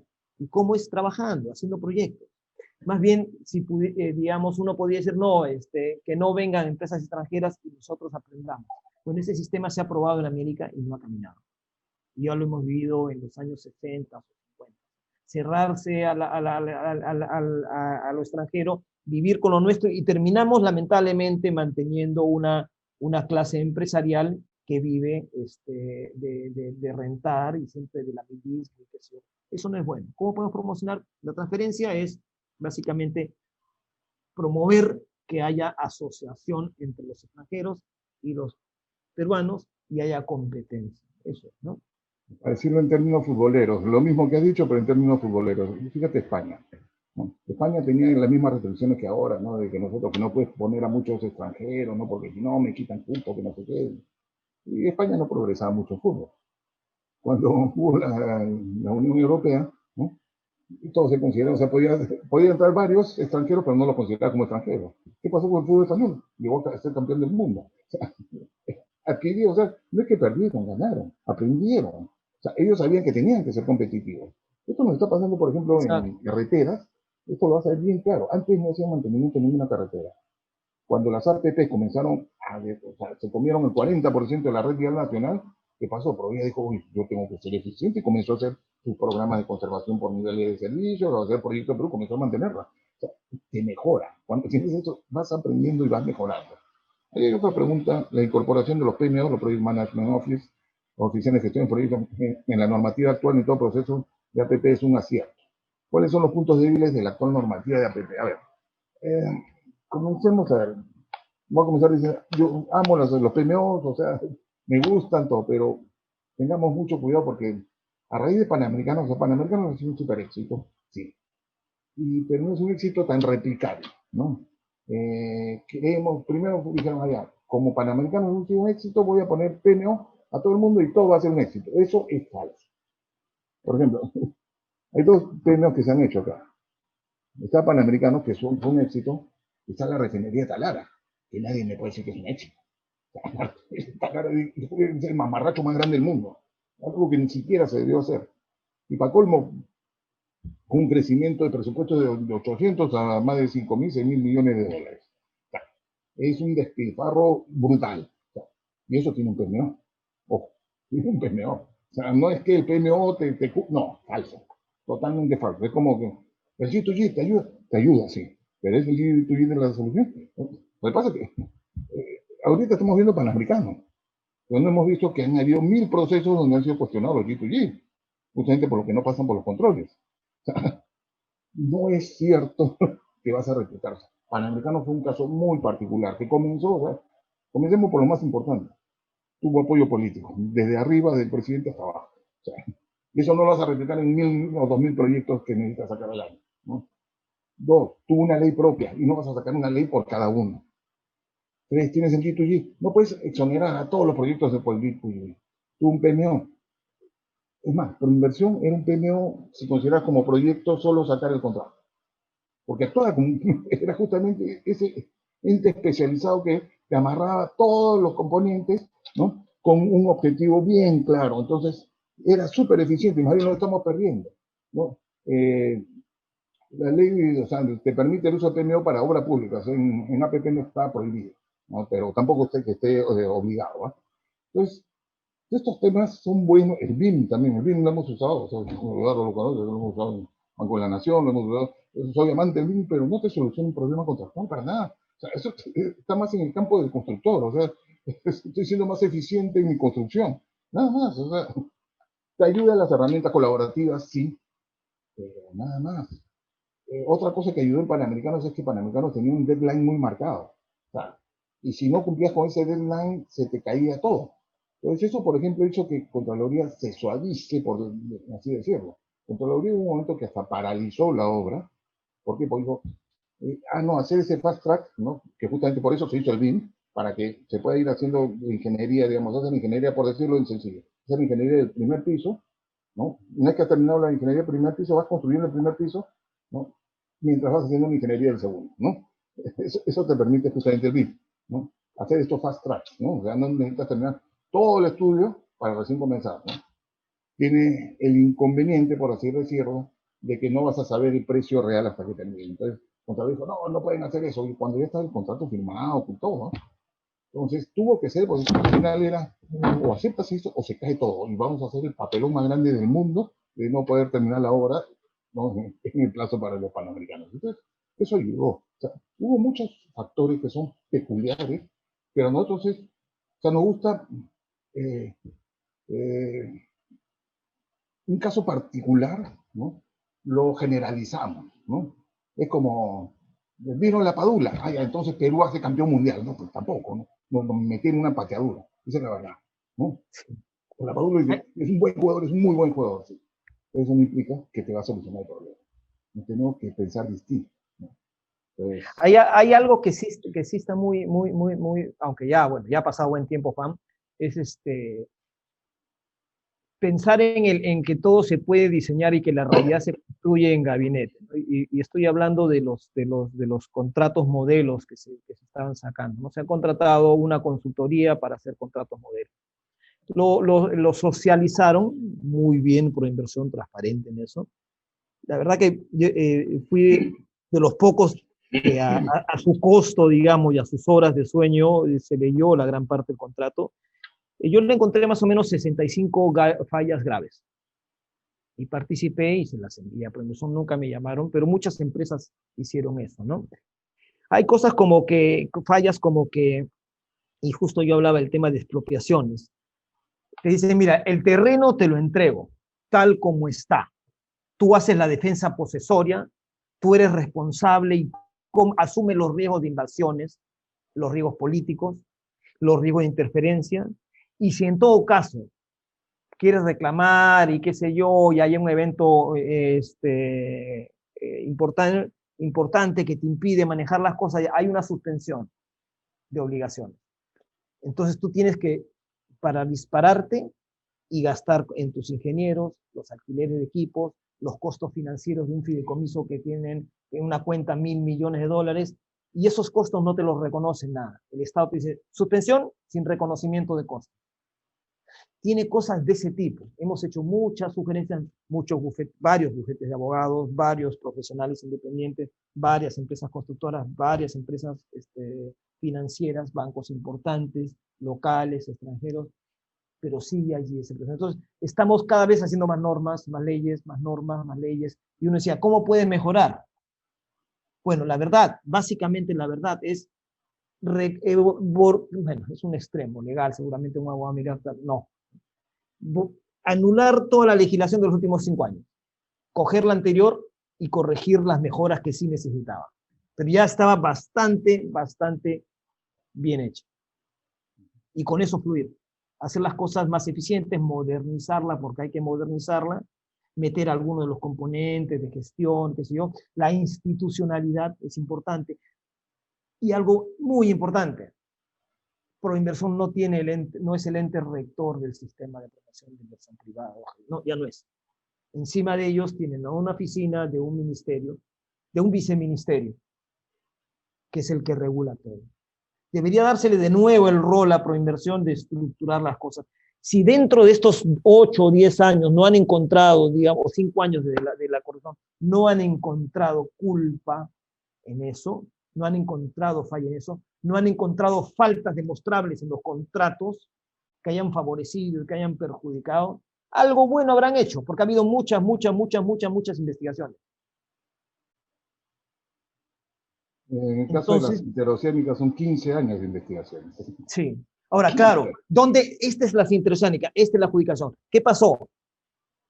Un presidente recibió una coima por gestionar ante el Congreso para que el Congreso generara una ley especial para que se le encargue a Proinversión con cierto nivel de estudio.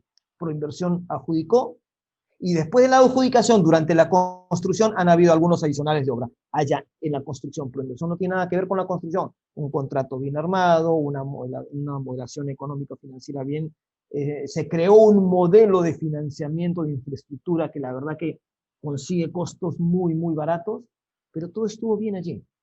Entonces está mezclando lo que pasó a un presidente con una obra, digamos, de unos adicionales como tipo obra pública, que no tienen que ver con las ABPs, lamentablemente. Entonces, el modelo antes funcionaba, el marco legal era bastante mejor, era reconocido internacionalmente, recibía premios, el BID lo reconocía como uno de los mejores, estaba número 1, número 2 con Chile, Perú, Colombia, como de los mejores. Entonces, ¿no sería bueno pensar algo bueno habría? ¿Algo bueno? Claro que había algo bueno. ¿Qué hay que hacer? Tomar esos ejemplos y mejorar. La sobreregulación, el sobrecontrol hace que no se adjudiquen las cosas. Y ese es el problema, ¿no? Volver un poco al enfoque, por lo menos conceptual, de hace 5 años ayudaría bastante. Hay una pregunta más, ¿por qué los funcionarios públicos no ejecutan? ¿Qué les hace falta? Bueno, no ejecutan muy buena parte por miedo, ¿no? Eso es la verdad. O sea, Sí. tienen miedo a las Contralorías, y lamentablemente Contraloría, ¿qué ha pasado? También hay que entenderlo. O sea, por ejemplo, en el caso de Interoceánicas, han estudiado el tema, o sea, han habido 1000 informes de Contraloría, no crean uno o dos, ha estudiado Contraloría, ha habido varias comisiones del Congreso, ha habido comisiones de Fiscalía, o sea, todo. Y nadie había detectado lo que realmente, o sea, habían acusado a 100 personas que no tenían nada que ver, y a los que ha declarado que son los que no, ninguno estaba ni siquiera entre los investigados, ¿verdad? Lo que pasa es que Contraloría lo que tiene son temas de control, de procesos, no, o sea, es otro tipo de control el que hay que hacer para detectar estas cosas. Y es difícil en muchos casos, por ejemplo, cuando tienes, por ejemplo, a los postores coludidos. ¿Cómo haces como Estado? No hay manera de protegerte, salvo obviamente siempre traer más competencia que lo que se hizo, ¿no? Pero no, no tiene manera de protegerte contra eso. O sea, tú no puedes, no tienes cómo saber si es que se están coludiendo. Por ejemplo, el caso de, digamos, el que más dudé en realidad por inversión era el del gasoducto, ¿no? Pues, ¿cómo ha sido esto? Y al final, la verdad ha salido a la luz, ¿no? ¿Qué ha pasado? La coima no era uno de proinversión y eso, sino era competidor, o sea, a una de las empresas de competidor, le pagaron para que se tumben a su propio consorcio. Entonces, ¿cómo, cómo te proteges de eso? Es muy difícil, no tienes manera, ¿no? Lo Ahora, único que puedes hacer es... yo he estado viendo, Juan, en las oportunidades que he tenido, digamos, con grupos de peruanos de asesorar afuera, qué sé yo, este, en muchos de los países han habido varios problemas y en la mayoría más grandes que en Perú, pero nos sorprendemos porque aquí solo en Perú, etc, etc, etc. Oye, a ver, me parece que en México, no sé si fue un paquete, tuvieron que recuperar por problemas de estructuración de las concesiones, me parece que un paquete como de 10.000 o 20.000 millones de dólares en la adjudicación. En Perú no ha pasado nada de eso. En Perú, Chinchero no logró su cierre financiero, caducidad. Anda a reclamar, se licita y qué sé yo, ya está. En el gasoducto, con todo lo que ha habido, digamos, señores, no consiguieron el cierre financiero, sea por el escándalo, qué sé yo, caducidad. O sea, hemos actuado entre todo con institucionalidad. Han habido problemas, han habido problemas. Seguramente hay algo de tema de corrupción, hay algunos temas de corrupción. Más corrupción hay en la obra pública y sobre todo en la obra pública pequeña, en los municipios, en los gobiernos regionales, etc. Y estamos solucionando eso que es lo grande, no, estamos concentrándonos en la misma gente que ya sabemos que son. Perfecto, terminen los juicios y presos, y bien presos, por el daño que han hecho. Pero continuemos ejecutando obra. Ese es el ejemplo. Eso es lo que pedimos, ¿no? Eso es lo que realmente nos puede sacar. 15.000 millones de dólares en inversión en infraestructura es lo que necesitamos y estamos haciendo 7.500 millones. ¿Qué significa eso? Pésima infraestructura para colegios, deprimente infraestructura para hospitales, cuántos muertos no evitados, saneamiento, cuántas enfermedades. Todo eso estamos dejando de hacer. Necesitamos 30.000 millones de dólares invertir en los siguientes 3 años. Y no lo estamos haciendo. Debemos entre todos tratar de ver cómo hacer que las cosas fluyan. Juan y yo no vamos a tener la solución a todo, tenemos algunas ideas, pero debería, así como hay un movimiento, digamos, que quiere cambiar la institucionalidad y los jóvenes en marcha, todo muy bien, también como sociedad debemos reconocer que estamos en este momento frenando todo, porque el pánico, digamos, de que no haya corrupción hace que no hagamos nada. Y el costo de no hacer es carísimo, 15.000 millones de dólares. No, 7.500 millones de dólares por año es lo que nos cuesta no hacer. Exacto. Un Ese es montón. el costo. ¿Y cuánto te ahorras haciendo el control? ¿100 millones? Sí, ¿A lo mucho? sí, Es lo máximo que o sea, es ridículo. sí, claro. Ridículo. O sea, digamos, por evitar 100 o 50 millones de dólares, podrías controlarlos y muy bien por la gente de Contraloría. No los voy a criticar, es importante, pero por evitar esos 50 millones de dólares, no gastamos 50 millones de dólares en recursos y dejamos de hacer 7.500 millones de dólares. Algo tenemos que cambiar. El modelo está obsoleto en obra pública y la mentalidad, el enfoque, tenemos que cambiarlo. Ese es el mensaje. Ahora, solo para completar, ¿qué se puede hacer para que los funcionarios comiencen a funcionar? Porque el nombre funcionario es ese, tiene que funcionar. Pues la única manera es lo que yo llamo la cadena de ajo. Desde arriba, el presidente tiene que comenzar a mandar sus bajos al ministro, el ministro a los viceministros, el viceministro a los directores y el director a los funcionarios. Y presionar. Porque si no, no funciona. Tienen que generar más miedo del que le tienen a Contraloría. Esa es la verdad. ¿No? Tienen que hacerlo. ¿Tú eres capaz o no eres capaz? Si no pongo a alguien que sea capaz. ¿No? Hay gente buena, ¿verdad? El mes está repleto de gente buenísima, buenísima. ¿No? Entonces falta dirección, falta obviamente gente que conozca. ¿No? Le han creído a consultores que lo absurdo, han ganado, tú lo has visto, porque tú también has estado en varias conferencias en el mundo, se han paseado en el mundo copiando nuestro modelo, están diciendo que nuestro modelo es lo mejor, y vienen acá a vendernos cebo y culebra. Dios mío, por favor, estamos locos. Y le creen a fe ciega.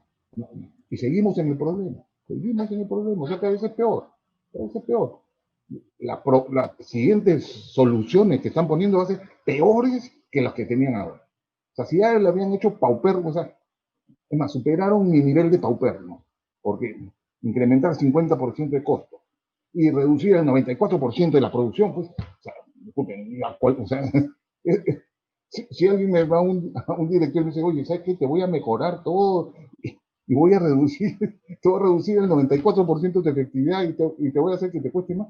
No solo lo voto, lo asesino, Dios mío, o sea. Y sin embargo dicen, le siguen dando más chamba. ¿Qué más hacemos? Entonces, ya no voy a reducir el 94%, voy a reducir el 100%. ¿No? Te voy a quitar la promoción de inversiones. Pero es la estupidez más grande del mundo que escuchamos. Y lo otro van a decir, Pero imagínate cómo es decir que no es la competencia de la Agencia de Promoción de Inversiones promover inversiones. No conocen el título, Dios mío, ni el título. Que el siguiente paso va a ser, es tan malo por inversión que lo cierro. Claro, si le has quitado todo, ya no estructuras, ya no encargas estudios técnicos, ya no haces la promoción, ya no haces, y te gastas 90 millones de dólares, claro, ciérralo. Pero no es porque sean malos, es porque les has ido quitando todas las capacidades. Ese es un poco el tema. La pena. Bueno, en todo caso, la siguiente semana hay un seminario sobre estos temas y ahí vamos a podernos explayar mejor con ideas, con, un análisis del mercado, una explicación de lo que ha pasado, un tema de cómo estructurar los proyectos y unos tips de lo que creemos que se pueden hacer como para salir de este nivel de ineficiencia al que hemos llegado, y esperamos verlos pronto, ¿no? A ver si se animan. Estamos ahí para atender todas las consultas que quieran. Por mi lado, siempre agradecer y cualquier consulta, nosotros siempre para apoyar. Al final, el país tiene que salir adelante, ¿no? Ese es el objetivo. Bueno, estimados, les agradecemos Juan y yo el tiempo prestado, y como digo, esperamos verlos pronto. Ya nos estaremos comunicando a través de este medio. Bien, agradecemos a nuestros especialistas por esta excelente presentación, así como también a todos nuestros participantes por su tiempo y por formar parte de un nuevo webinar. Al finalizar la transmisión les estará llegando una encuesta que nos permitirá a nosotros brindarles cada vez un mejor servicio. Además, quienes la completen podrán acceder hasta el día de mañana, 20 de noviembre, al precio de preventa para participar en el seminario online Reactivación con Mecanismos Alternos a la Obra Pública, APP y Obras por Impuestos. Esta sesión, así como todos los webinars pasados, los podrán encontrar en nuestro canal de YouTube, Mayo Educación Ejecutiva, y como Mayo de Podcast en Spotify. No se olviden de seguirnos en nuestras diversas redes sociales, donde estaremos dando a conocer más información sobre el sector. Mayo Educación Ejecutiva les agradece su participación. Buenas noches.